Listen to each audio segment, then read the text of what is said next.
역사 속에는 정말 수많은 비극이 있잖아요. 그런데 소현세자의 죽음만큼 미스테리하면서 또 많은 생각을 하게 만드는 사건은 흔치 않은 것 같아요. 오늘은요, 이걸 그냥 하나의 역사적 사건으로만 보지 않고요. 거대한 시스템이 어떻게 무너져 내리는지를 보여주는 아주 흥미로운 사례로 한번 뜯어보려고 합니다. 자, 배경은 17세기 조선입니다. 밖에서는 청나라라는 새로운 힘이 막 떠오르고 있었고, 안에서는 성리학이라는 질서가 그 어느 때보다도 단단했던 시절이었죠. 바로 이 거대한 이념들이 충돌하기 일보 직전, 말 그대로 폭풍전야 같은 곳이 오늘 이야기의 무대입니다. 여기서 오늘 우리가 파고들 핵심 질문 하나를 던져볼게요. 만약에 말이죠, 한 사회가 아직 받아들일 준비가 전혀 안 됐는데 미래가 너무 일찍 와버리면 과연 어떤 일이 벌어질까요?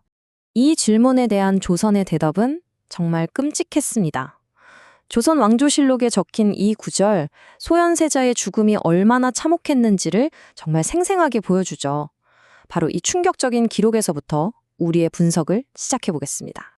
소현세자는 청나라에서 8년이나 볼모로 지내다가 1645년에 조선으로 돌아오거든요. 새로운 세상의 문물과 아주 실용적인 생각들을 가득 품고서요. 그런데 귀국한 지 딱 2달 만에 정말 갑작스럽게 세상을 떠납니다. 공식적인 사인은 학질, 즉 말라리아였다고 하지만 글쎄요, 이걸 고지곳대로 믿는 사람은 거의 없었죠. 이 400년 묵은 미스테리를 풀기 위해서 저희는 아주 특별한 도구를 한번 써볼까 합니다. 바로 프랙탈 이론이라는 건데요. 아니, 수학 개념이 어떻게 역사를 해석하는 열쇠가 될 수 있냐고요? 지금부터 그걸 함께 보시게 될 겁니다. 프랙탈이 뭐냐고요? 아주 간단하게 말해서 작은 부분이 전체의 구조를 그대로 닮은 형태를 계속해서 반복하는 거예요.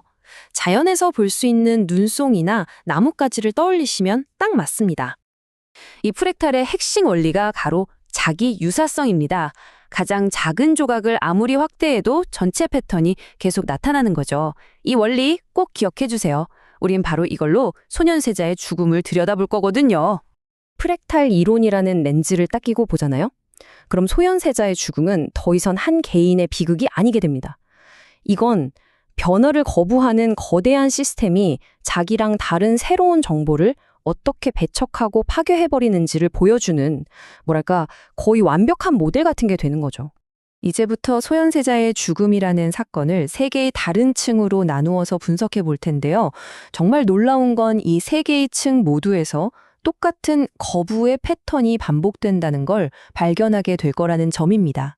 그 3가지 층위는 이렇습니다. 가장 큰 거시적 차원의 이념 시스템, 그 다음 중간 단계인 정치 시스템, 그리고 마지막으로 가장 작은 미시적 차원, 바로 개인의 몸입니다.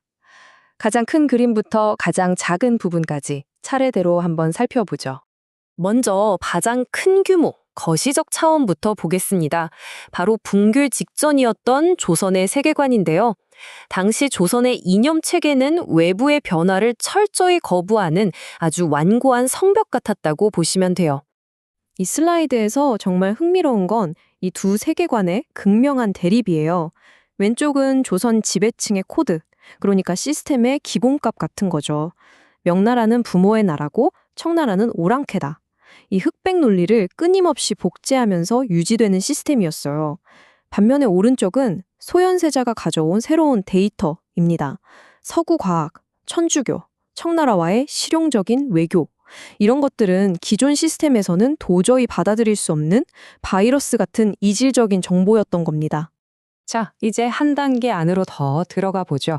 이번엔 왕권을 중심으로 한 정치 시스템, 즉 권력이 가진 편집증적인 생존 본능의 문제입니다. 아버지인 인조에게 소현세자는 그냥 사랑하는 아들, 다음 왕이 될 후계자가 아니었어요. 자신의 권력을 위협할 수 있는 잠재적인 경쟁자, 일종의 대체제였던 거죠. 사실 왕이라는 자리 자체가 다음 세대에게 항상 위협받는 본질적으로 좀 불안한 자리이기도 하거든요. 특히 소현세자는 인조에게 끔찍한 트라우마를 계속 떠올리게 하는 존재였습니다. 아들을 볼 때마다 청나라에 무릎 꿇고 아들을 볼모로 보냈던 자신의 그 굴욕적인 과거가 생생하게 되살아났던 거죠. 결국 인조는 바깥의 적인 청나라에 대한 증오를 아내 아들에게 투영하기 시작합니다. 바로 이게 거시적 패턴이 중간 단계에서 똑같이 반복되는 현상인 거예요. 이제 마지막 층위로 내려가 보겠습니다. 가장 메밀하고 또 가장 폭력적인 단계죠.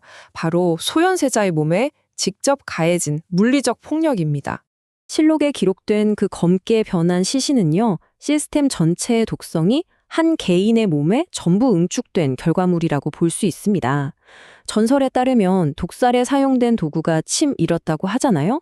사람을 살리는 치유의 도구가 사람을 죽이는 살인의 도구로 바뀌어버린 이 비극적인 아이러니, 이건 성리학의 충효 사상이 아들을 죽이는 명분으로 변질된 시스템 전체의 모순을 그대로 보여주는 미시적 프랙탈인 셈입니다.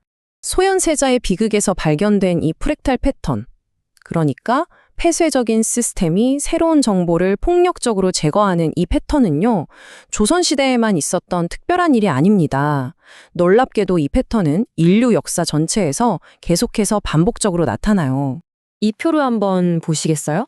소현세자뿐만이 아니죠.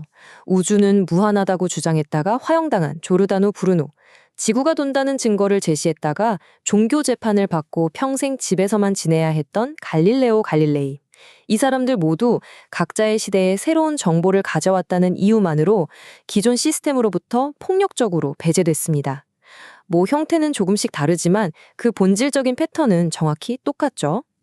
그렇다면 이 400년 전의 이야기가 지금 오늘을 사는 우리에게 주는 교훈은 뭘까요? 이 패턴은 그냥 과거의 유물이 아닙니다. 지금도 우리 주변에서 계속 벌어지고 있는 현실이거든요. 이 이야기에서 우리가 꼭 얻어야 할 핵심 교훈은 3가지입니다. 첫째, 과거의 성공 공식만 따라하는 자기 유사성의 함정은 결국 실패로 이어진다는 것. 둘째, 권력의 생존 본능은 시스템 전체를 망가뜨릴 만큼 맹목적일 수 있다는 것. 그리고 마지막으로 한 개인의 고통은 종종 시스템 전체가 병들었다는 걸 보여주는 가장 명백한 증거라는 사실입니다. 결국 핵심은 이겁니다. 구체적인 사건이나 인물은 계속 바뀌죠. 하지만 그 밑에 깔려있는 시스템의 작동 원리, 즉 역사의 패턴은 계속해서 반복된다는 겁니다. 이것이 바로 소현세자의 죽음이 우리에게 보내는 가장 강력한 경고 메시지입니다. 그게 기업이든 국가든 아니면 어떤 이념 집단이든 외부의 새로운 정보를 받아들이지 않고 스스로를 가두는 폐쇄적인 시스템은 결국 자기 파괴의 길을 걸을 수밖에 없다는 거죠. 마지막으로 여러분께 이 질문을 하나 남기면서 마무리할까 합니다. 지금 우리가 속해 있는 시스템들, 우리가 다니는 회사나 우리가 신뢰하는 기관들, 더 나아가 우리 자신의 생각하는 방식은 과연 어떤 새로운 정보를 본능적으로 거부하고 밀어내도록 설계되어 있을까요? 소현세자의 비극은 바로 우리에게 그 답을 한번 찾아보라고 말하고 있는지도 모릅니다.